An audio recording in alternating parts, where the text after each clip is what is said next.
Hi, everyone. It's AnneMarie here for another AMC Connects. It's great to have you tune in or listening in. We did it. We finally did it. We got the guest that has been the most frequently asked. It's taken us quite a while to be able to retain this particular individual, but it is the individual that has been asked for the most to be on the AMC Connects. So we're going to have a great time. We'll jump in pretty quick to be able to introduce him and have a great conversation. We do have an AMC Connects Special Edition for you. We're, again, getting some great feedback with those. So we'll take a little break and we'll tune into that. And I have a point of pride to close us out today. So enjoy.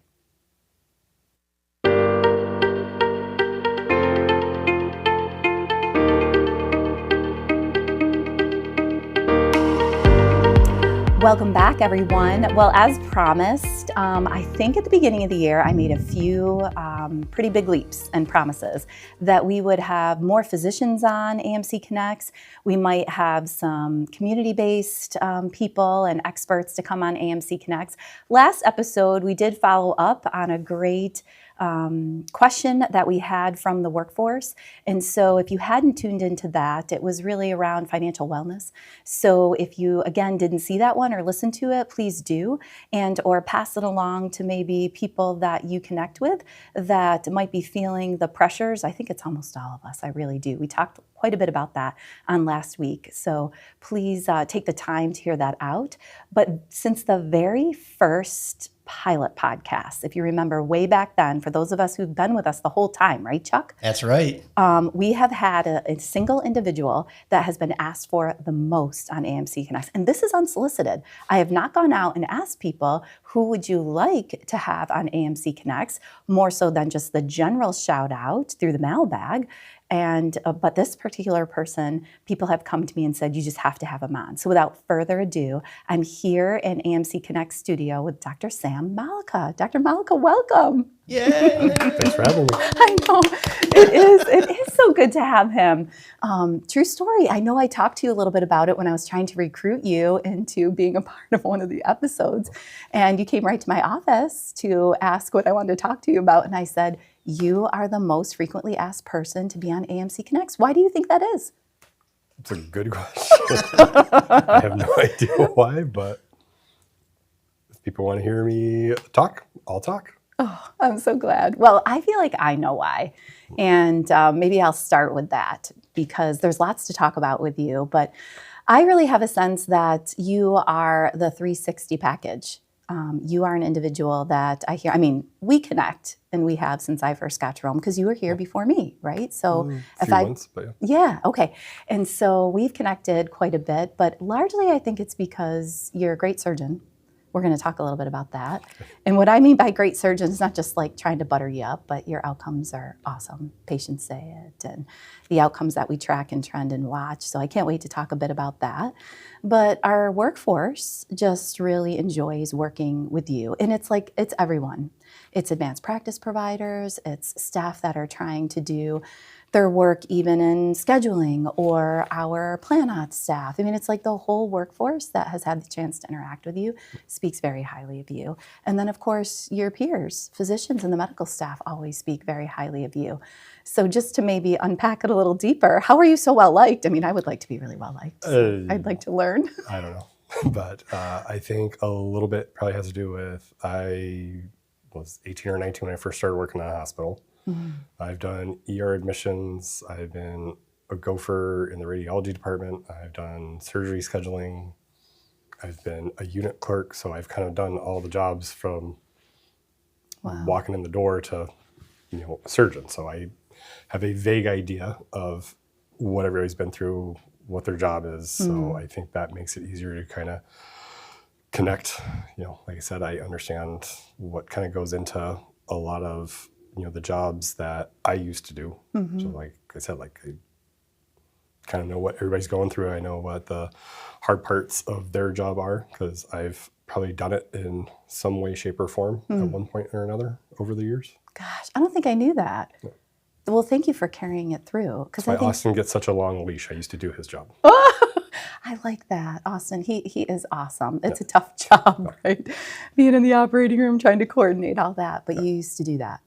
Okay. What hospital? I worked in Chico, California, Enloe Hospital in the ER when I first started. I was ER admissions. And then after that was in Sacramento, was Methodist Hospital. Then I worked at St. Peter's and when I was in Washington. Okay. So yeah, all over. Wow. So you grew up in California? Yep. Wow. What brought you to the East Coast? I did the thing I never said I would, and I married a nurse, and her whole family's from here, so now I'm from here. Oh, I'm so thankful for that, I'll be honest. Yeah. But do you miss it? Do you miss the West Coast? I miss my friends, but Yeah. I mean, I've lived up and down the West Coast everywhere at some point. Like I said, here's kind of, I mean, I've been here long enough now. This is like home. But I mean, I've lived in LA, I've lived in Seattle, I've lived in Phoenix. Big cities really never my thing. So like the size of town is like what I am comfortable with. Nice. So I like that. So yeah, I miss the people, not so much the actual location. Yep. So you had this prior exposure to all these different positions within healthcare. Do you think that's what led you to want to be a physician? No, I was always kind of the nerd out of my friends. So I was always kind of like the science geeky one. Surgeon specifically, like I'm probably one of the odder people in medicine where I knew I wanted to be a surgeon when I was in like 8th grade, freshman year of high school. Really? After my best friend got in a motorcycle accident. Oh, I'm They sorry. like rebuilt his whole face, and other than his memory's a little spotty about that time, he's same guy. So once I saw that they gave me my friend back, I was like, I want to do that. Oh, Dr. Molica, that is so neat. But he'll tell you, I mean, he's like, he was in 8th grade. He said he wanted to be a surgeon, and fast forward, X amount of years, he's like, he did it. So. Yeah. Is it what you thought you'd be? Is it what you thought it would be when you were hoping and envisioning yourself as a surgeon? Yes and no. Okay. I mean, it's nice to do the actual like hands-on work. I think some of the administrative, office stuff, it's definitely not what you think of when you want to be a surgeon, but it's a large part of the job. Yeah. It's not just, the fun stuff in the OR. And when you say administrative things like prepping, documentation, trying to peers with insurance companies, patients that call the office like 1,000 times for, they just need reassurance, but there's not actually anything going on. It's a lot of non-surgical stuff goes into it. So you're a general surgeon. That's what you're boarded in. Yep. So if you could, we do have a lot of community members that watch this. Can you share with us kind of the scope of the surgical procedures that you perform for us here? So as general surgeon, best way to kind of explain it is you're really good at a lot of things, but you're not super specialized in any one thing. So, like Dr. Hall, has the bariatrics. When Dr. Williams was here, he did some of the breast stuff. So, I mean, you can kind of tailor it to what you're really interested in. And just like any surgery, the more you do it, the better you get at it, the more you kind of figure out all the nuances and little tricks to get better outcomes, better patient satisfaction. But for me personally, what I like about general surgery is I do get to pretty much do a huge range of different procedures. So, my bread and butter scheduled stuff is, basically anything in the belly like hernias, scar tissue takedowns, gallbladder, stuff like that. But I do a lot of the endoscopy stuff because there's a huge need out there. So I do all the colonoscopies, upper endoscopies. Thanks to my training at Upstate, I can do some, bread and butter vascular stuff. I can do some minor thoracic stuff. So really kind of runs the whole spectrum. Yeah. Which is so important for a community like ours because there's a lot of global needs. Yeah, what I usually say is if I can't fix it, I know where to point you in the right direction. And I can at least get the workup started and hopefully save you a step so you're not having to go to like Albany or Syracuse for stuff we offer here. That care close to home. Yep. So important. And you've developed those relationships across Central New York, certainly from your training at Upstate, but also I think you're really well known now across Central New York. So I don't know about that, but.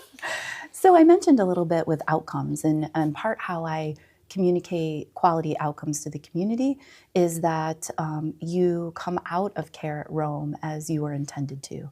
So you have a condition that needs care, we'll talk surgery because that's what we have you here for. And that based on that particular plan, you're going to come out as expected or better, of course, than maybe you did expect. And by and large, when we track a lot in healthcare, right? All of our outcomes from patient satisfaction to surgical procedures, because they're risky, right? There's things that can happen, and there can be conditions that are unexpected that happen. And so when we look at the care of your patients, they just do very, very well. All, if not the majority, come out as expected and have developed a relationship with you that they just speak so highly of you. How do you think, so early on in your practice, that you've been able to accomplish such quality outcomes? I think first and foremost, I got really good training. I had great teachers when I was at Upstate, but I think in practice now, as being an attending, the first couple of years are terrifying. You're scared of any type of mistake that could possibly happen. Your mind races like a million miles an hour. It still does. You just manage it better with more experience. But I think when it be the ER in the office, like you said, it's surgery. Yeah. Worst part about being a surgeon, to make you feel better, I have to hurt you first. Surgery hurts. Yeah, There's no way around. There's no such thing as pain-free. Sure. But I think you have to give people realistic expectations. You have to run through all the possible complications. That way, if it does happen, it's not something you haven't talked to the patient where they think something went wrong because you messed up. Because you do this enough, you're going to have complications. Any surgeon that tells you they've never had a complication is a liar. Yeah. I also have bad outcomes. I have patients that don't make it, unfortunately, sometimes. Does that happen often? No. But I think the biggest thing is having honest conversations of, this is how I expect things to go. This is what I think, we might run into in the OR. This might be a complication. 2 days from now, this might be a complication. 5 months down the road. Right. Having that real honest conversation with patients goes a long way. And then in the actual OR, I've never regretted throwing an extra stitch in something to prevent a leak or a bleed. I think it's just being very thorough, very mindful. I think another thing too, when you first get out of training, always having a bailout option. Like if you run into something unexpected, like, what's plan A, but also what's plan B, C, and D? Like, how are you going to have to do this, especially in a community hospital like ours where I don't have help. It's at 2 o'clock in the morning. It's me, the nurse, the scrub tech, the anesthesiologist. Yes. Like, no one's really going to come help me. Right. So you always got to have in the back of your head, what's the bailout plan to either buy yourself time or at least put like a Band-Aid on the situation. Right. Afterwards, I feel like aftercare, after surgery, I'm pretty hands-on. Like, I don't need a lot of help from the hospitalist. That was also, good training. I know how to take care of the, everyday diabetes. You got some hypertension. Like, I can take care of all that stuff. Yes. But I think I had really, really strong, critical care, ICU, like surgical trauma training. And I think that goes a long way. Yeah, for sure. Well, as I'm listening to you talk, I've done a lot of research and reading on high-performing organizations, and one of the key attribute or characteristic of high-performing systems and people and organizations is like this deference to risk or what could happen, as opposed to not willing to take a look at it and hear you talk. It's no surprise getting really good outcomes because you're thinking that far ahead. Like, I'm not just going to be lulled into, this is the diagnosis, I've treated this hundreds and hundreds of times with good outcomes. You keep thinking ahead that there's going to be a risk potentially, and we're going to have plans. If you do this enough, you're going to have complications. Yeah. It's trying to minimize those as much as possible. Right. And when they do happen, like having some kind of plan already in place of like, okay, if X happens, I'm going to do Y and Z before it turns into something you can't handle. Yes. And as much as some of my ER colleagues probably don't want to hear me say it, is I'm also very well aware of, we don't have some resources here where it's not I can't do the surgery. It's when this problem is going to happen. I don't have nephrology. I don't have all those this type of cardiology. I don't have some specialties. So this person should not have the surgery here. Right. It's not we can't do the actual surgery. It's if something goes wrong that I think will go wrong or has a high likelihood, they need to be somewhere where you get like what's best for the patient. Right. You're owning that full picture depending on. I wanted to talk a little bit about hernias because I think that given the community that we're in, a lot of agriculture, a lot of manufacturing, hernias is kind of out there in the community a lot. What advice can you give to people that may be kind of seeing something change in terms of their body that could be related to a hernia, and when should they seek care? Because I know quite a few people that are going to wait as long as they can. I won't mention the gender or anything. Yeah. So I think, it's different surgeon. I fall into the category of, does every single hernia need to be fixed? Probably not. If it's really tiny, you're not having any symptoms, no pain, it's not getting bigger, it's probably fine to leave it alone. What I would say when you do need to start thinking about getting it fixed is, obviously if it hurts, like, don't torture yourself, come get it fixed. But it's also, if it's getting bigger, you're having trouble, having bowel movements, are you straining? Obviously, if you're seeing scary, like blood, stuff like that, definitely get it fixed. And also I would say, what I tell most people is, don't wait for it to get so big that it's like cosmetically not a good thing, because a smaller hernia is easier to fix than a big hernia. Oh, I like that. It's also, your recurrence rate is a lot less if we fix it early on when it's smaller. Great advice. Yeah, thank you for that. But if you're having any kind of symptoms, the main one being pain or discomfort, get it fixed earlier, because you're going to have a better outcome. Yeah, great. So I'm going to shift a little bit into like the overall experience at Rome Health. Like, the more real conversation we can have, Dr. Molica, the better. Couple things I think I wanted to share from your and I's time together. I was always appreciative because very early on you had shared with me, gee, AnneMarie, we need to make investments over here versus over there. And it really meant a lot to me. It contributed to kind of how to form a strategic operating plan over the last 5 years. And I like to say to doctors who are considering Rome, or as we're retaining doctors, you can trust at least that we have a pretty flat organization, and there's good listening, and we really want to hear how we can be the best place to kind of give and receive care. How do you think I've done in 5 years? I think you're very approachable. I know I can walk over to your office unannounced or shoot you a text, hey, are you free this afternoon? So, approachability off the charts. It's great. All administration is very good listeners. I would say, from my perspective, the more bigger frustration is, okay, we listened, we talked about it. What do we do to fix or address whatever problem about it? I feel like that's lacking most of the time, or it takes a lot longer than I want. The follow-up. Yeah. So like a good example now is, I've had several conversations of, we need more first assists, we need more help in the office. I mean, being told we're at full capacity or we don't have another spot, okay, that's not an okay answer. Right. I'm the one doing the job every day. You're asking what I need to do more, be more efficient. Okay, I need that extra person. Yep. I also need that person when I say we need them, not a year from now when we circle back or talk about it. I hate that stuff. Yeah, okay. This is good. Yeah. So when I tell you I need this body or this resource, I'm telling you that because that's my experience every day. Right. If I'm thinking it, I can guarantee you the nurses, the techs, the supervisors, they're probably on the same page as me. Right. Which is probably why I think our workforce relates to you so much and has so much trust in you, is because you're absorbing, not that maybe you like to have to carry this particular other duty as assigned, but you're kind of absorbing the needs of the organization in some ways and then trying to pass that through. Yeah. Thank you for that. I don't like going to the meetings and we talk about the same thing over and over and over. Okay, so we'll have the meeting again when you've actually done something to fix the problem. Then we can talk. But let's not talk about the same thing over and over again. Yes, and you've held me to that too. Especially when we've been like heading in this path in terms of investments, and you've said, AnneMarie, like, careful going over here. I wouldn't do this before you do that.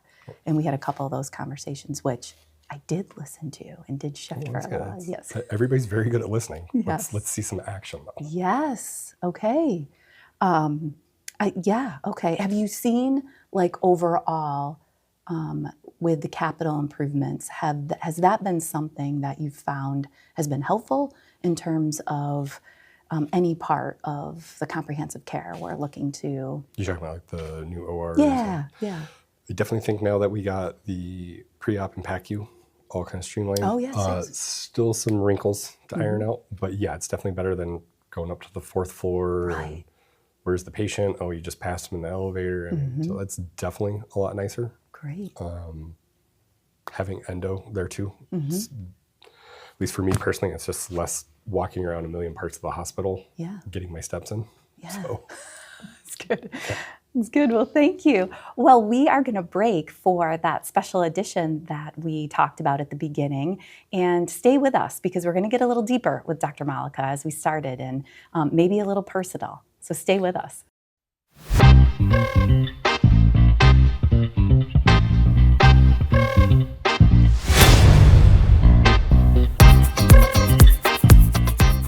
Hi everyone, it's AnneMarie here with another AMC Connects Special Edition. We're really loving introducing all different aspects in a different way of Rome Health and the experiences you can have across the network.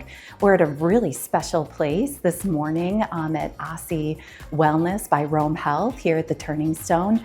It's a really beautiful place of wellness and rest and rejuvenation. It's exciting to be able to see the clinic and where we're at right now. I'm here with Dr. Olivia Andrade. Dr. Andrade, good morning. Morning. It's great to see you. Likewise. On an AMC Connects, you were on a particular podcast episode that we celebrated our 1-year anniversary. Yes. Congratulations again. Thank you. We just celebrated that March 6th. And we've been open now just over a year, and it's great that we've expanded our services too. Tell us a little bit more about that. So we started as an aesthetics spa offering like Botox, fillers, lasers and such, but we've also expanded into the wellness aspect now, doing some weight loss, doing some peptides, and just kind of giving the client, the patient, the whole experience. Yeah, I've talked to a few patients with some of the expanded services, and they are so pleased. What led you to expand services? Well, there's certainly a need for it in the community. I think since we're going to be having our primary care center here too, it just made sense to kind of expand into this area where beyond just the typical medications, we may have other offerings and a more holistic approach to taking care of patients and clients. Yeah, what would you say your single point of pride is with this particular work that you've embarked upon for us? Just how much it's even opened my own eyes, and just in terms of care, caring for the person as a whole, and just it's a little different from typical medicine. I would say we're able to take care of people in a non-clinical setting, if you will, and to be able to have them feel good from the inside out. Oh, congratulations! Thank This you. is so nice. Thank you so much. And we're going to spend a little bit of time maybe just viewing the whole experience here because it's a beautiful environment. At Ahsi Wellness by Rome Health, there has been a leader behind the scenes that has just made sure that this first year has been incredibly successful. In addition to Dr. Andrade's leadership, we've had Kristen Hutchins that's really made sure all the fine details of this particular area of the network has come to fruition. Kristen, what is your favorite part about this particular area of service in our network? Because you cover a lot. You've been with us a long time, so tell us what you like most about this relationship. So I think what I like most about this space and the relationships we've built is the different types of individuals that we serve here, and just, knowing that you're boosting someone's confidence and that they feel beautiful from inside to out. Oh, that's perfect. It's so important. Wellness is everything. It's the whole person. That's a big part of our mission in providing quality healthcare with compassion. Thank you for all you've done, Kristen, to make this happen. Thank you. Yeah. One of my favorite parts of this particular environment is it's organized in a way that really ensures people are uplifted and can have an amazing experience while they're receiving services, while just relaxing at the same time. Dr. Andrade, can you tell us a little bit more about how this space is set up to accomplish that? Yes, so this is our IV hydration lounge, and it just really gives you the appeal of a more tranquil area. We're able to dim the lights here for our clients while they're receiving their IV hydration services, while they're getting their vitamin injections and such. And so they always say it's so comfortable in these loungers that we have. We have 2 treatment rooms as well. In our first treatment room, we do have a chair here that we're able to do all of our procedures, whether it's Botox or fillers. We do our consultations in this room, so we're able to get a good feel for what the patient and the client needs, and then go from there. And it's just a nice, clean space. Very relaxing. Moving on to our second treatment room. This is a bit of a larger room so that we can accommodate our laser treatments. And in this room, again, we can use it for other procedures, but we tend to use it primarily for our laser treatments like microneedling, intense pulse light therapy, fractional and full ablative lasers. And then sometimes we also do some social media stuff in here. Beautiful. Yes, I've been in this room really wanting to look and feel my best before some major events last year, and it was just a wonderful experience. Well, thank you again, Dr. Andrade, for expanding what we think of when we understand what the best care out there here is all about.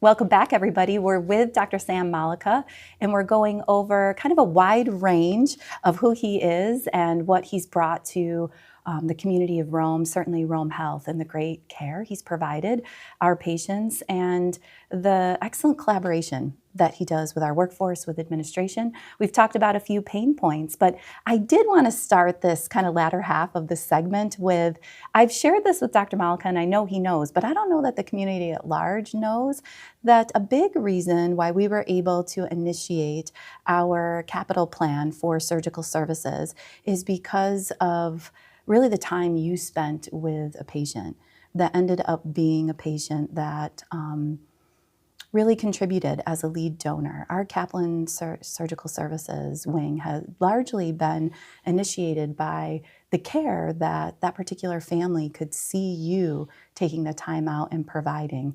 And I know Mr. Kaplan isn't with us anymore here on earth necessarily, but was just really grateful because he had attempted to have care to resolve a certain issue in a variety of different places, but it was you taking the time to really understand how to be able to resolve this particular issue. One, thank you publicly for that, very much, because you didn't do that knowing what it could lead to. You were just taking great care of someone, right? Yeah. Yeah. Everybody gets treated the same. You have a problem, I will do my best to fix it. If not, like I said, I know people and I can point you in the right direction. That's just awesome. But I think it takes time.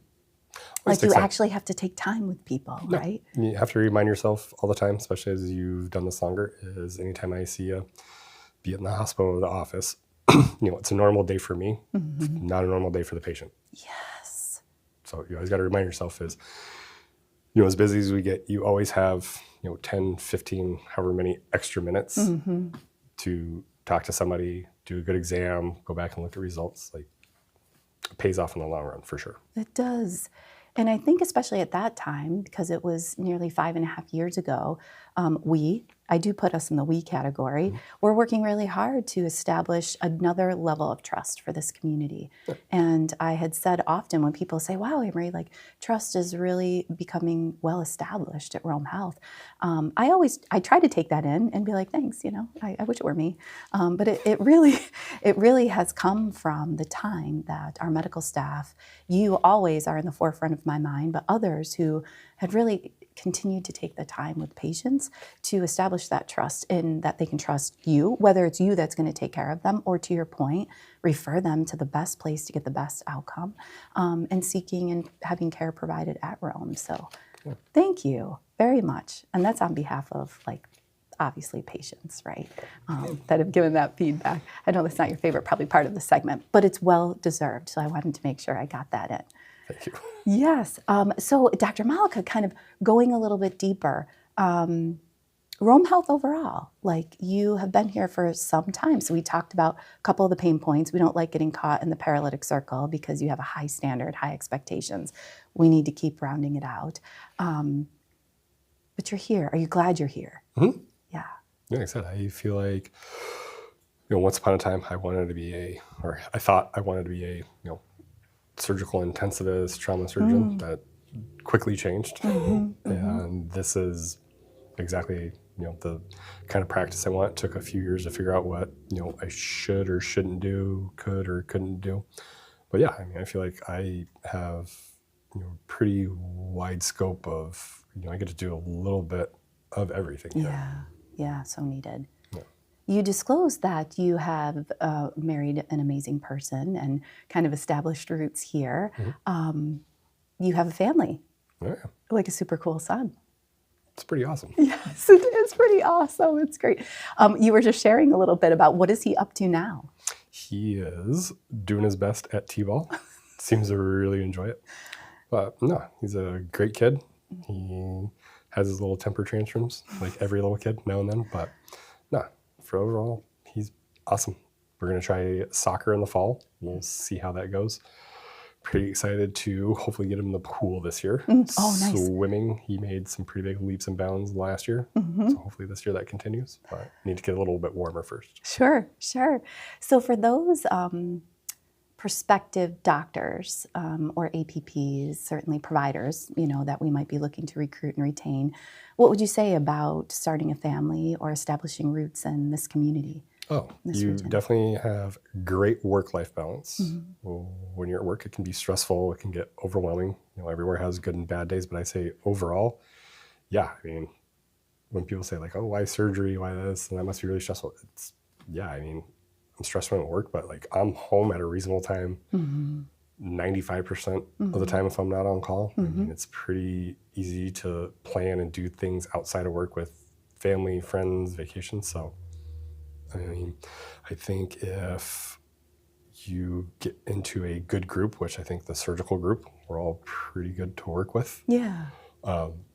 It's more of a collaboration if it's with the mid-levels or each other. It's, like I said, the work-life balance, you can make it really hard on yourself, but it doesn't need to be. Yeah. And especially here. Like, I definitely get to do a lot of stuff outside of work, way more than if I was at back in Syracuse or took a job in Albany or something. Sure. Some of those more populated areas. Are you okay? It's been a little while since on AMC Connects we've done rapid fire. You said you'd watched an AMC Connects here and there. Sure. Are you okay with a few random questions? Sure. Chuck, I think it's going to be good, right? Dr. Molica can handle it. I was hoping you were going to do this. It's been a couple episodes, and I'm like, I hope it didn't go away. I am very excited about You love this. rapid fire. Well, I'll put you on the spot again because I didn't ask it in this conversation, but you've watched an AMC Connects or listened to one. What do you think about it? I think it's good. I like the one with Vicky. And then I also liked Dr. Flint making you blush. That was pretty good. Yeah, it's fun. I love my doctors. I love you all so much. Well, maybe we'll start there. What's your favorite toy as an adult that could be shared on AMC Connects? Oof. Toy as an adult? Probably my golf clubs. Oh, nice. The kid's pretty awesome too. He makes pretty much everything fun. Yeah. So. That's great. Well, we're going to be thinking good thoughts that he's going to be an amazing golfer. Yeah. You guys can golf together. That's great. Well, what's your favorite movie? Ooh. Lord of the Rings, probably overall. Wow. Favorite comedy, Super Troopers. Okay, I don't think I've seen Super I could probably Troopers. quote that movie in its entirety. I just love the name. I'm laughing at just the name. It's a comedy, you said? Yes. Okay, Super Troopers. Highly recommend. Okay, I'm going to look that up. I need to laugh. This will be a good couple of weeks to laugh. We need to, without a New York State budget. That's a whole other tough story. But we'll get some laughs in. Thank you, Dr. Molica, for that. What's your favorite go-to gas station snack? Do you go to the gas station? Well, obviously. Okay. I have to get past the person. Go-to snack, jerky. Road trips, I also, it's not really a snack, but it's the one time I'll treat myself in Mountain Dew Code Red. Oh, nice. Wow. Okay. It's got to be pepper jerky. Yep. Pepper jerky. I'm going to remember that. Could be a way to recognize you. Okay. That's good. We haven't had the Mountain Dew one. That's great. Have you ever won a contest? I feel like you have. Individually, no. Oh. We won, California's too big to do, they do it now, but state playoffs for certain sports because you'd be playing year-round because it's big state. Right. But we won, the equivalent, the state title for football when I was a junior. Wow. And then when I lived in Washington, we lost the state championship. But you made it there. Made it there. Did you always play the same position? I played tight end and defensive end. I couldn't catch for the life of me, so I was better at defense, but I probably should have been wearing glasses underneath my helmet. Yeah, maybe that was it. That's why it was scary, because you didn't know exactly when the scary. ball I just was coming. You couldn't see. It was foggy. Yeah. definitely got hit in the face mask a couple times by a wall. Got it. What's your secret hidden talent? Like very few, if anyone, knows. I'm actually a pretty good cook. Really? What is your favorite lane to cook I make a little bit of everything. I would say my wife would probably say my red sauce and meatballs or gumbo. That's probably her favorite. in? Really? I make an okay, I think it's pretty good. Tiki masala, white chicken chili. I love white chicken chili. I'll be over at your house when you get that on And the then menu. anything Mexican I usually am pretty good at. Okay, Yeah, the wife would probably say the red sauce and meatballs or the gumbo. nice. I'm impressed. Cool. You're even more well-rounded than I thought. It took a long time to get there. My friends in undergrad ate a lot of burnt, nasty ginger. It took you a little while to Oh, it perfect took a long time. What took you longer? Becoming a nearly perfect surgeon or nearly perfect cook at those items? The surgeon's still a work in progress. Yeah, still figuring out some stuff. It's a little harder. Yeah. Gotcha. That's great. So if I wanted to be on your list of best CEO ever of Rome Health or any healthcare organization, what do you think I need to do? Whatever I ask you to do. There's some truth to that, I think. I shouldn't have laughed, right? I mean, there's some truth to that. I'm going to take that in. Once again, I just make suggestions, but I'm the guy doing the job all day, every day, and I have a vague idea of what we need as an organization, at least when it comes to surgical services and patient care. Well said. So when I listen to you for that, back to the high-performing piece, it's almost like we've got to make sure that the organizational chart flips. So when you see a regular org chart, right, it's that diamond, Yeah, but but we've got to flip it where Dr. Molica is here and It's not there. It's the same level. But Yeah. once again, I can't be CEO because I have no experience. You do a great job at CEO stuff. I just need the help to do the doctor stuff. Yeah. Like I said, I try not to bug you any more than I have to. Mm-hmm. You never bug Sometimes me. sometimes I get frustrated and I have to go to the boss lady. I love, anytime you've ever come to me, it's always been for the right reasons and awesome. And you But I are also never a need bother. you to go out there and do the CEO stuff and not me bugging you all the time. Well said. I gotcha. Chuck, do you Yes. have any rapid fire questions for Dr. Molica? I was trying to think of a new one. When you were going through this, it was going through my head. Oh, that's a good. Oh, you got me. Well, as Chuck is thinking, Yeah, let me think. rumor has it there was a dare your way, and I am kind of thankful that the dare did not come to fruition. And so I don't know if you knew, but there are AMC Connect prizes. I don't know that I see you as a sticker person, but these have been people really liked them. So you get to pick too, if you're a guest, on what particular sticker you want. Nice. Of course, I got this idea from the staff, believe it or not, because they decorate everything, it feels like. And so Chuck and I did get the prize from water bottles that were tricked out. And I've learned this from Rome. I didn't know it before I came to Rome. Chuck, did you have one? I did. It's always my go-to, but I was going to say, what is your go-to song right now at this moment? Oh, song. Song. Yeah. Whoa. That's a tough one. Whoa, Dr. Molica. The OR staff will tell you there's always music when I'm up here. I can't stand just the beep, beep, beep. Yeah, because when I was there doing the photos, I was into whatever the playlist was. It was a fantastic playlist. I was like, I just want to hang here now. Yeah. Go-to song now. Oof. I don't know that I've ever seen Dr. Molica stumped. That's just because I listen to There's so many. Oh, you like everything. music. Okay, good. Yeah. Halsey's got a new album coming out pretty soon. I just heard about that today. Yep. So a couple of her songs are on my newer playlist. Yeah, it's really.